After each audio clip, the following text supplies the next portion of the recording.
سامعین کرام، آپ کو جیسے پتہ ہے کہ گڈی کا پاؤں جل چکا ہوتا ہے اور گڈی کے چاچو سب کو بلاتے ہیں اور پوچھتے ہیں احمد اور مسکان سے کہ سچ سچ بتاؤ گڈی کا پاؤں کیسے جلا ہے اور یہ کس کا آئیڈیا تھا فرینچ فرائز کھانے کا۔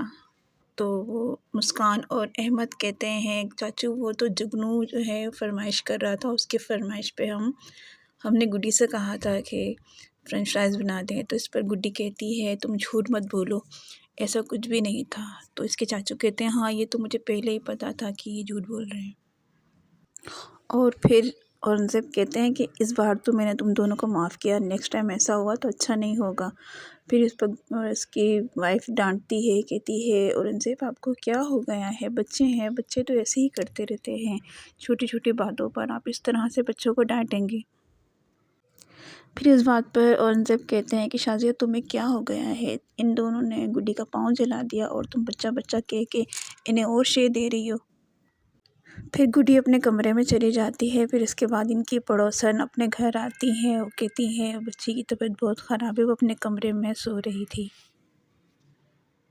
پھر اس پر جگنو کہتا ہے مما وہ لوگ بہت بدتمیز ہیں، دونوں بہن بھائی اس کے ساتھ گڈی کے ساتھ بہت بدتمیزی کرتے ہیں۔ پھر اس طرح سے گڈی اپنے کمرے میں سو رہی ہوتی ہے، احمد اور مسکان اس کے روم میں آتے ہیں اور پھر احمد اور مسکان اس کے روم میں آ کر اس سے بہت ڈراتے ہیں، اس کے ساتھ بدتمیزی کرتے ہیں، اسے کہتے ہیں آئندہ تم نے میری ماما سے شکایت کی میری نا تو میں تمہیں بہت برا پیش آؤں گا۔ اور یہ سب کچھ گڈی دیکھ رہی ہوتی ہے، گڑیا جو اوپر ہوتی ہے۔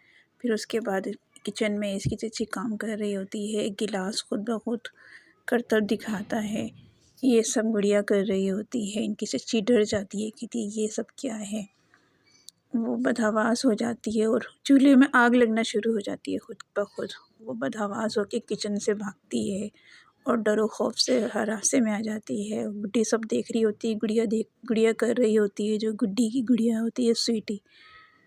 پھر اس کے بعد اس کی چچی گڈی کے کمرے میں آتی ہے، گڈی کو ڈانٹتی ہے، کہتی ہے اب ناٹک ختم کرو اور اٹھو کھڑے ہو، گڈی کہتی ہے مجھے بہت تکلیف ہو رہی ہے۔ اس پر یہ کہتی ہے ناٹک کو ختم کرو اور اٹھو اور جا کے برتن دھو اپنے چاچو کے آنے سے پہلے پہلے، تم نے اگر برتن نہیں دھوئے تو اچھی بات نہیں ہوگی۔ یہ بھی سب کچھ گڈی کی سویٹی دیکھ رہی ہوتی ہے اوپر سے۔ پھر اتنے میں برابر سے اس کی دوست آ جاتی ہے، اس کے لیے سوپ لے کے، کہتی ہے میں گڈی کے لیے سوپ لے کر آئی ہوں۔ پھر یہ کچن میں سوپ لے جا کر رکھتی ہے اور کہتی ہے جلدی جلدی برتن دھو اور جلدی سے یہ مجھے دھو کر دو۔ پھر گڈی اس کو یہ باؤل دھو کر دیتی ہے، وہ یہاں آ کر بیٹھ جاتی ہے اپنی دوست کے ساتھ اور پھر جب تک وہ یہاں بیٹھی ہوتی ہے بیچاری کھڑی ہوئی گڈی سوچ رہی ہوتی ہے میں برتن کس طرح سے دھوں۔ پھر آخرکار خود بخود نل کھلتا ہے اور یہ برتن خود بخود دھلنا شروع ہو جاتے ہیں۔ یہ سب دیکھ کر گڈی پریشان ہو جاتی ہے کہ یہ سب کیا ہو رہا ہے، اور اسی طریقے سے اس کی جو سویٹی گڑیا ہوتی ہے خود بخود اس کے سارے برتن دھلوا لیتی ہے۔ یہ کرشمہ دیکھ کر وہ حیران ہو جاتی ہے اور پھر خوش ہو جاتی ہے کہ چلو شکر سارے برتن تو دھل رہے ہیں، اور پھر حیران و پریشان کھڑے ہو کے دیکھتی ہے کہ یہ کیا معجزہ ہو گیا ہے، یہ تو بہت اچھا ہوا، میری تو ہمت بھی نہیں تھی کھڑے ہو کے برتن دھونے دھانے کی، اور آخرکار یہ سب برتن دھل گئے۔ ایک ایک کر کر یہ سارے برتن دھلتے چلے جاتے ہیں، اس طرح سے دھل دھل کے برتن سارے ریک پر رکھے جاتے ہیں اور اس طرح سے پورا کچن صاف ہو جاتا ہے، اور وہ دیکھتی کی دیکھتی رہ جاتی ہے گڈی، اور دل ہی دل میں خوش ہوتی ہے کہ چلو یہ اچھا ہوا کہ میری کوئی تو مدد کر رہا ہے، کوئی تو ہے جو میری مدد کرتا ہے۔ پھر اس طرح سے گڈی کی پڑوسن کہتی ہے کہ میں جا رہی ہوں اپنے گھر، وہ کہتی ہے بیٹھ جاؤ، کہتی ہے نہیں میں جا رہی ہوں۔ پھر اس کی چاچی کہتی ہے دیکھتی ہوں گڈی کی شامت لگتی ہے، ابھی تک اس نے برتن نہیں دھوئے ہوں گے۔ اب وہ کچن میں جیسے ہی آتی ہے اور دیکھتی ہے، دیکھ کر حیران و پریشان رہ جاتی ہے کہ یہ کیا ہوا۔ یہاں تو ماجرا ہی ایسا ہے کہ وہ کچن بالکل صاف ستھرا اور برتن دھلے پڑے ہوئے ہوتے ہیں، اور وہ حیران و پریشان ہو جاتی ہے یہ کیا ہو گیا ہے۔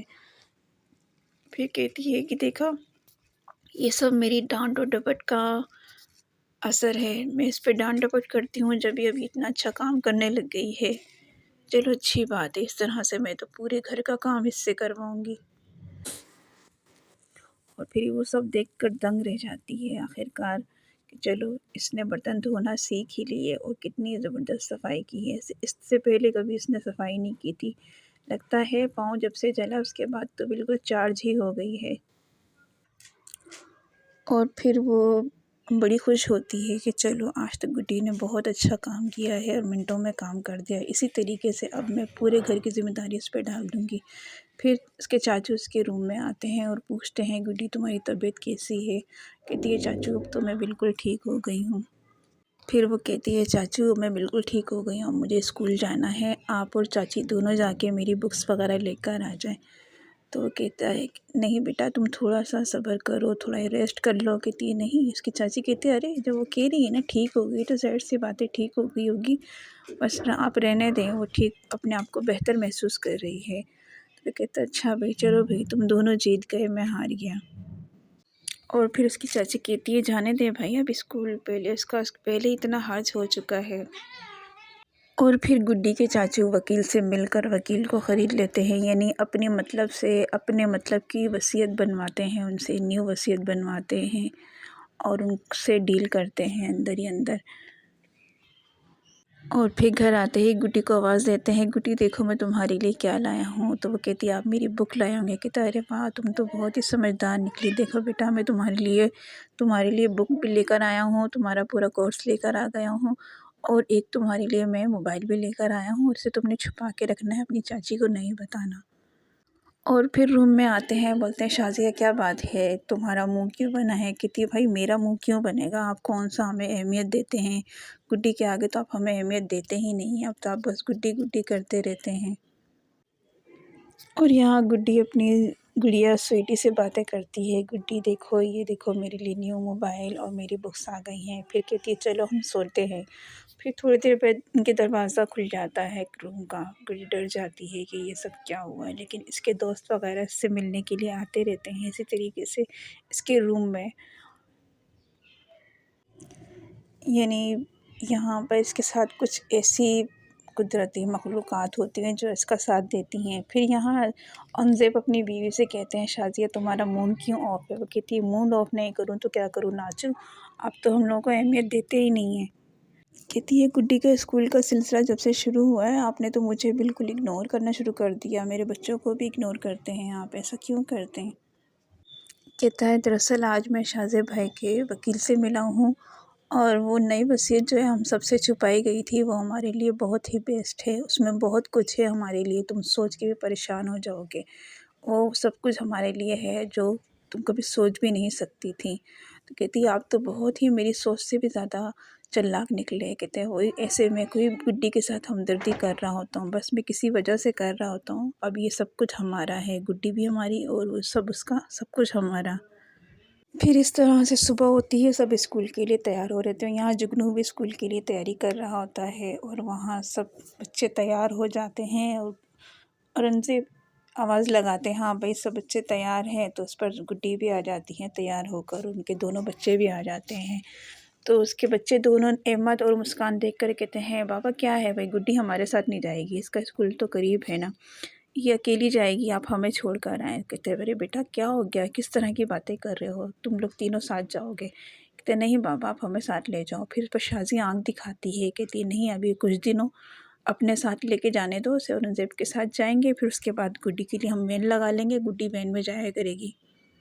اور گائز گڈی کا پہلا دن اسکول میں ہوتا ہے، گڈی کی اٹینڈنس وغیرہ لگتی ہے جس پر وہ کہتی ہے یس مس، اور وہ کہتی ہے آپ میری اسکول میں نیو آئے ہیں؟ کہتی ہے یس مس۔ تو اتنا سب ہنستے ہیں، سب اس کا مذاق اڑاتے ہیں، کہتے ہیں ارے یہاں انگلش وغیرہ نہیں چھاڑنا، یہاں انگلش نہیں چلے گی، تمہیں پتہ ہی اردو میڈیم اسکول ہے۔ پھر وہ بہت شرمندہ ہوتی ہے، سب ہنستے ہیں اس پر، اس کا مذاق اڑاتے ہیں، گڈی کو کچھ اچھا نہیں لگتا یہ اسکول اور یہاں کا ماحول، یعنی بہت ہی آفٹ سا ماحول ہوتا ہے یہاں کا۔ اور گورنمنٹ اسکول کی یہ ٹیچر بھی بڑی خڑوس سی ہوتی ہے، کہتی ہے کیا کہا آپ نے، میری کلاس میں یہ یس بس نہیں چلے گا، یہاں پہ انگلش بالکل بھی نہیں جھاڑنی ہے، جس طرح سے آپ کو پڑھایا جائے گا نا، اپنے آپ کون سے اسکول سے آئی ہیں؟ وہ کہتی تھی میں فلانے فلانے اسکول میں پڑھا کرتی تھی، کہتی تھی بہرحال اس اسکول میں بالکل انگلش نہیں چلے گی، ٹھیک ہے آپ نے جسے ہم اسکول میں پڑھایا جا رہا ہے اس طریقے سے آپ نے اس پہ فوکس کرنا ہے۔ گڈی بہت پریشان ہوتی ہے۔ گڈی اپنے ماں باپ کے ساتھ رہتے ہوئے اپنے ماں سوچتی ہے کہ میں اسکول جایا کرتی تھی، میرا گھر تھا، میرے ماں باپ تھے، کس طریقے سے ہم لوگ آتے جاتے تھے، کیا کرتے تھے، یہ سب کچھ سوچتی رہتی ہے اور بہت پریشان ہوتی رہتی ہے ان سب باتوں کو دیکھ دکھ کے۔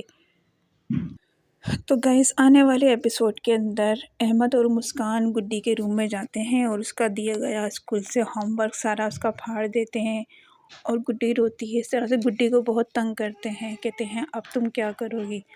اور پھر گائز گڈی اپنے اسکول میں جب جاتی ہے تو اس کے پیچھے پیچھے اس کے ساتھ اس کی سویٹی بھی اس کے ساتھ جاتی ہے اور وہ سویٹی سب دیکھ رہی ہوتی ہے کہ گڈی کے ساتھ کیا کچھ ہو رہا ہے، کیا نہیں ہو رہا۔ اسکول میں گڈی کو بہت ڈانٹ پٹتی ہے، کہتی ہے جاؤ مجھے دوبارہ سے نیا ہوم ورک کر کے دو۔ اور یہاں احمد اور مسکان دونوں بہت ہنستے ہیں اس کے اوپر، بہت اس کا مذاق اڑاتے ہیں، اس کی زندگی کو بہت ہی زیادہ تنگ کر لیتے ہیں۔ احمد اور مسکان اس کے لیے بہت پریشانیاں پیدا کرتے ہیں، وہ بیچاری بہت روتی پیٹتی ہے کہ میرا کوئی ہے ہی نہیں۔ اور گڈی کے نیو پڑوسی جو ہوتے ہیں وہ گڈی کا بہت خیال رکھتے ہیں اور اس طریقے سے گڈی کو تھوڑا سا حوصلہ ہوتا ہے۔